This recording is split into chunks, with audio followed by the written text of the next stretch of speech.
안녕하세요. 5학년 친구들. 자신 있고 신나게 만점을 받는 자신만만 국어의 박지영 선생님입니다. 자, 우리요 11단원 공부해 보도록 할 건데요. 제목은요 여러 가지 독서 방법 이렇게 돼 있어요. 여러분들 오늘은 교과서 개념 찾기 하는 시간이니까 자, 11단원을 공부하는 데 필요한 중요 개념들 선생님이랑 먼저 잘 알아보도록 할게요. 자, 그러면 개념 1부터 시작해 보도록 합시다. 자, 먼저요 설명하는 글을 읽는 방법에 대해서 알아야 된다라고 되어 있는데, 여러분들 지금 개념 1에서 설명하는 글에 대한 얘기를 하고 있고요. 개념 2로 가보면 제목 먼저 보자. 주장하는 글을 읽는 방법 이렇게 되어 있어요. 즉, 자 여기다 밑줄 칠게요. 설명하는 글과 주장하는 글은 서로 읽는 방법이 다르다라는 거야. 뭐가 다르니? 둘의 글의 종류가 다르죠. 그쵸?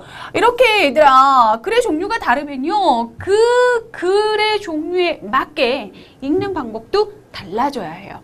설명문은요 정보를 전달하는 글이에요. 그래서 설명문에 보시면 여러분들 뭐가 있니? 그 설명하고자 하는 대상에 대한 정보 혹은 지식이 담겨 있죠. 자, 이렇게 정보와 지식을 담고 있는 글이기 때문에 이에 따른 읽기 방법이 있는 거고요. 주장하는 글은 어떤 문제에 대한 자신의 주장과 그 주장을 뒷받침하는 근거를 담고 있죠. 그러니까 이 주장과 근거를 잘 파악할 수 있는 그런 방법으로 읽으셔야 되는 겁니다. 자, 그래서 이렇게 글의 종류가 달라지면 글을 읽는 방법도 달라집니다. 자, 그렇다면 먼저 이제 설명하는 글은 어떻게 읽어야 되는지 개념 공부해 보도록 할게요. 자, 우선 설명하려는 대상이 무엇인지 생각한다라고 했어요. 자, 첫 번째 설명하려는 대상을 찾아야 됩니다. 대상이 뭘까? 이걸 찾아야 돼. 그 다음 설명하려는 내용이 무엇인지 생각한다. 자, 대상을 찾았으면 그 대상에 대해서 뭘 설명하려고 하는지 설명하려는 내용이 무엇인지 생각을 해봐야 됩니다. 그 다음 새로 알게 된 내용이 무엇인지 생각한다. 자, 선생님이 조금 전에 얘기했죠. 설명하는 글은요 정보와 지식을 주는 글이에요. 가장 간단하게 얘기하면 정보를 전달하는 글이거든. 그러면 여러분들이 글을 읽으면서 얻게 된 정보라는 게 있지. 그 정보 바로 새로 알게 된 내용이야. 자, 새로 알게 된 내용에는 뭐가 있는지도 생각해 보셔야 돼요. 그 다음 내용이 사실이고 정확한지 꼼꼼하게 살피면서 읽는다라고 했어요.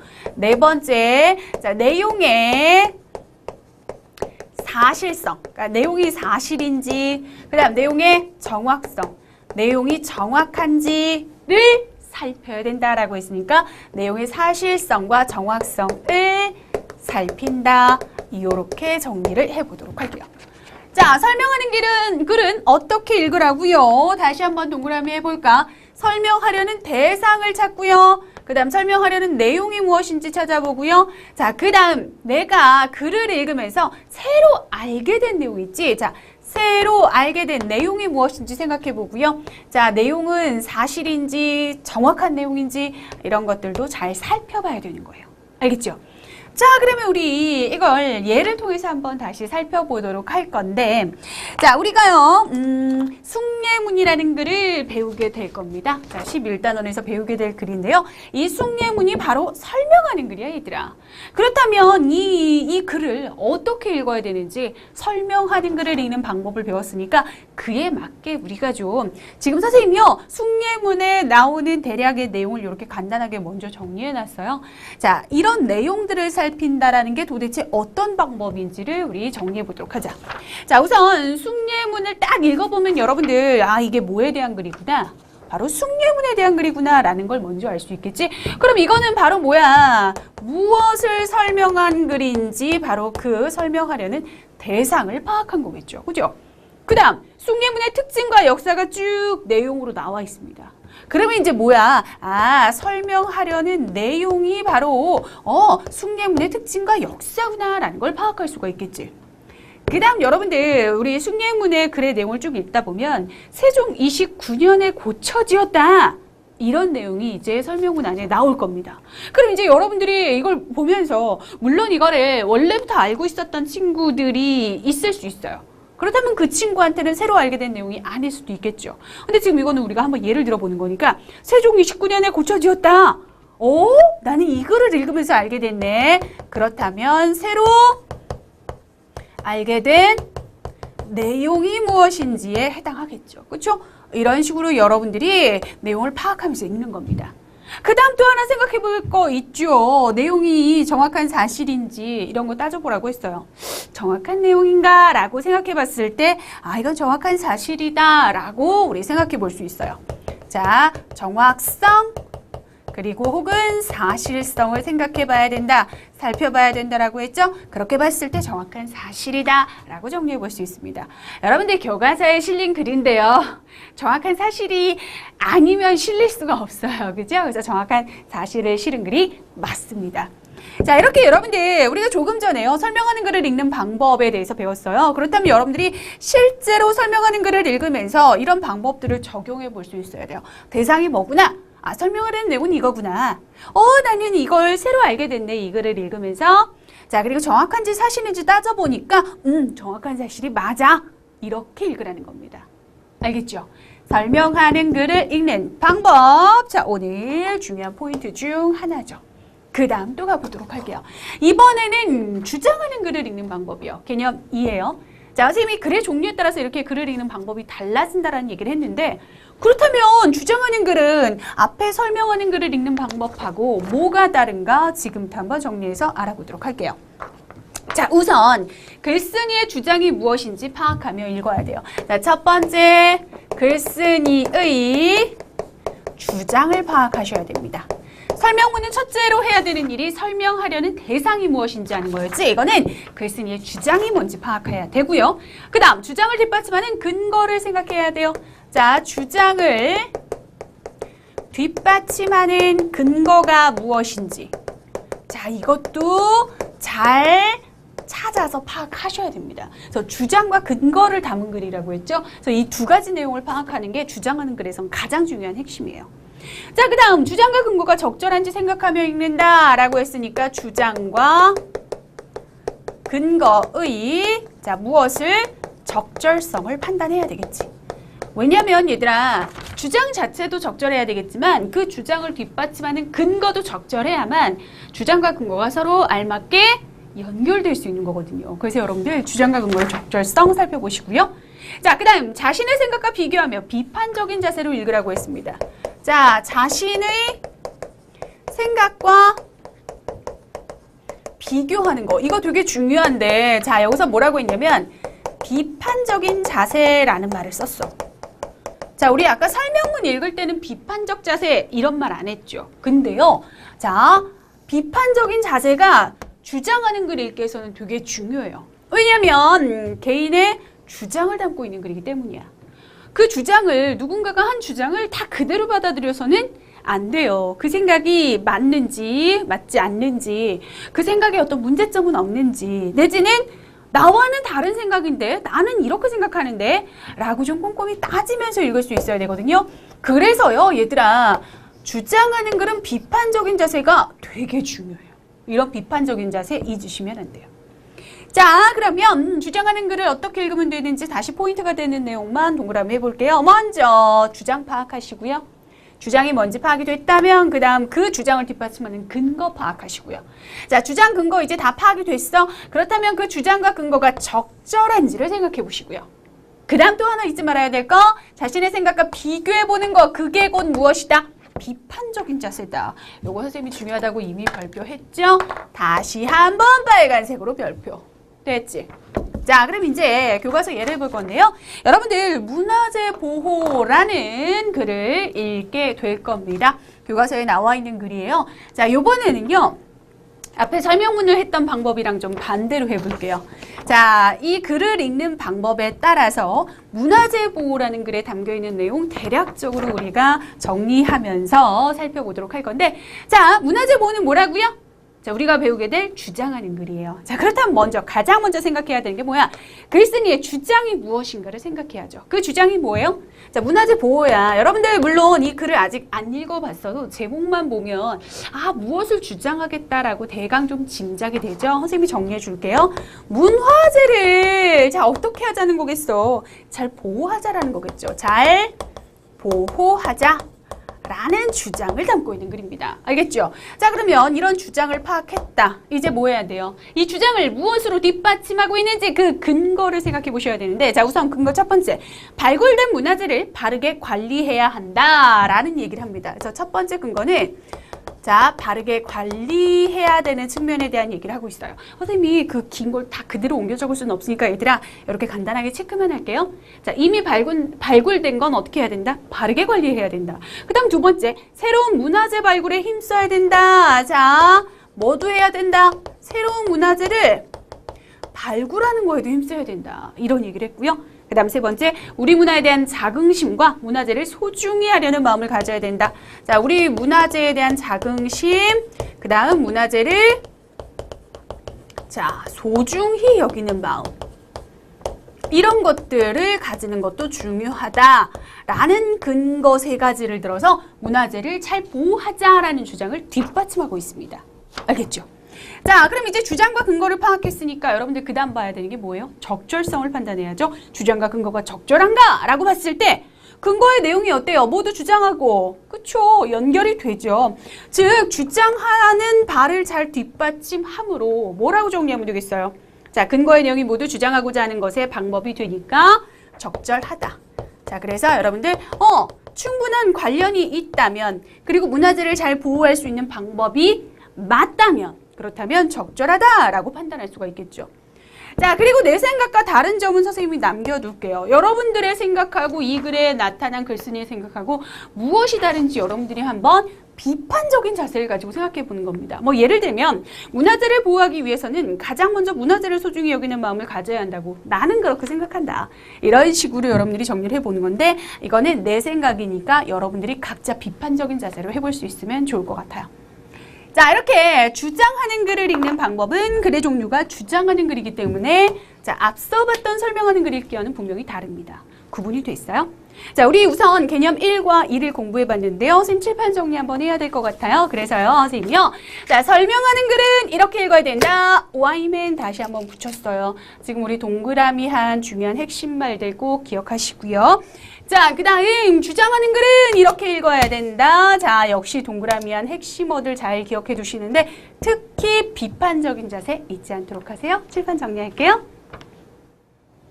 자, 그럼 이제 이어서 개념 3 가보도록 합니다. 읽는 목적에 따른 읽기 방법. 자, 얘들아, 우리가 앞에서는요, 글의 종류에 따른 읽기의 방법 봤거든요. 이번에는 얘들아, 글을 읽는, 자, 뭐에 따라서? 목적에 따라서도 글을 읽는 방법이 달라진다라는 거야. 자, 글을 읽는 목적이 어떻게 다를 수 있는가? 자, 두 가지. 훑어 읽기와 자세하고 꼼꼼하게 읽기, 요렇게 나눠볼 수 있는데, 얘들아, 훑어 읽기 그리고 자세하게 꼼꼼하게 읽기 도대체 어떤 목적을 가졌을 때 이렇게 다르게 읽어야 되는가 지금부터 정리하면서 볼게요. 여러분들이 이제 뭔가 나한테 필요한 내용 이 책에 있을까 없을까 궁금한데 한번 살펴보기나 할까 하면서 읽으면 이거야. 훑어 읽기. 그러니까 뭐냐면요. 우선 제목을 가장 먼저 읽고 필요한 내용이 있는지 생각해 봅니다. 라고 되어 있어요.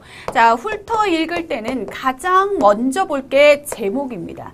제목을 딱 보고 제목이 보통 그 글에서 말하고 있는 내용을 다 어때요? 대표적으로 보여주고 있죠. 포함하고 있는 게 바로 제목이란 말이에요. 그래서 제목을 제일 먼저 살펴보고 그 다음 필요한 내용이 있는지 살펴봅니다. 필요한 내용이 있는지 여러분들이 살펴보는 거죠. 그 다음 글 전체를 다 읽지 않고 훑어 읽으면서 필요한 내용이 있는지 찾아본다라고 했으니까 자, 글 전체를 읽는다, 읽지 않는다. 글 전체를 읽지는 않습니다. 그러면 어떻게 한다? 자, 필요한 내용만 훑어 읽는 거죠. 됐어요?